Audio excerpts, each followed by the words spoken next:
మనం కొన్ని వేల సార్లు మాట్లాడుకున్నాం.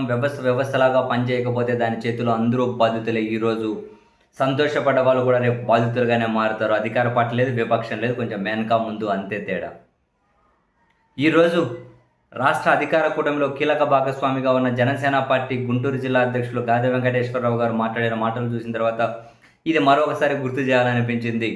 రీసెంట్‌గా చూశాం కదా! బాపట్ల జిల్లా కొల్లూరు పోలీస్ స్టేషన్‌లో, ఆ పోలీస్ స్టేషన్‌లో జనసేన కార్యకర్తల మీద దాడి, పోలీసుల మీద దాడి, పోలీసులు ఎక్కడికి దిక్కుకోరు, పుట్టకోరు పరిగెత్తుకుంటూ వెళ్ళిపోవడం గుర్తుండే ఉంటది కదా!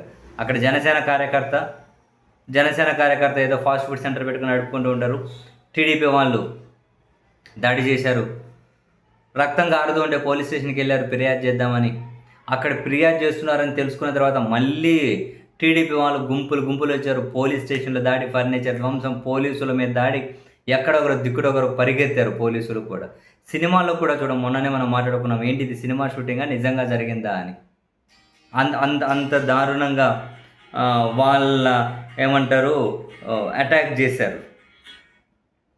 చాలా దారుణంగా అటాక్ చేశారు.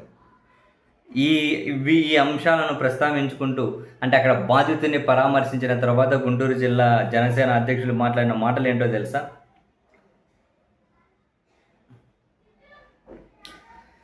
బాధితులు ఎవరైతే ఉంటారో వాళ్ళపైనే తిరిగి కేసులు నమోదు చేశారని, ఒకవైపు రక్త గాయాలతో ఫిర్యాదు చేయడానికి వెళ్ళిన జనసేన కార్యకర్త కుటుంబ సభ్యులపై పోలీస్ స్టేషన్లోనే దాడి చేయడం, తిరిగి బాధితులపైన ఎస్సీ అట్రాసిటీ కేసులు పెట్టడం, అండ్ అంతేకాకుండా పోలీస్ స్టేషన్ విధ్వంసం చేసింది అటువైపు వాళ్ళైతే ఆ విధ్వంసం కూడా బాధితులే చేశారని చెప్పి కేసు పెట్టడం. బాబోయ్, నా న్యాయవాద 25 సంవత్సరాల న్యాయవాది వృత్తిలో నేను ఇప్పటివరకు చూడలేదు, వినలేదు. చరిత్ర చూసి ఉండదు, భవిష్యత్తు చూడబోదు.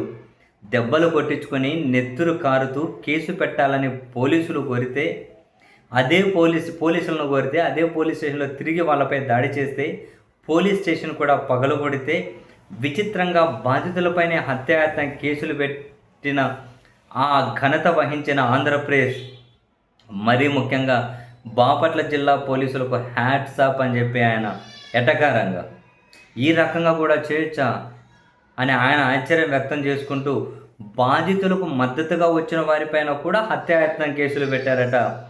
పోలీస్ చరిత్రలోనే ఇది ఒక కలికితిరాయిగా మిగిలిపోతుందని, నాకు తెలిసి పోలీస్ చరిత్రలో ఇలాంటి ఘటన ఎక్కడా జరిగి ఉండదు అని, ఇంత ఘనత వహించిన బాపట్ల జిల్లా రేపల్లె పోలీస్ స్టేషన్ పరిధిలోని డిఎస్పీలు, సిఐలు, ఎస్ఐలకు అత్యున్నత రివార్డులు ఇచ్చి సత్కరించాలి అని చెప్పి సెటైర్లు.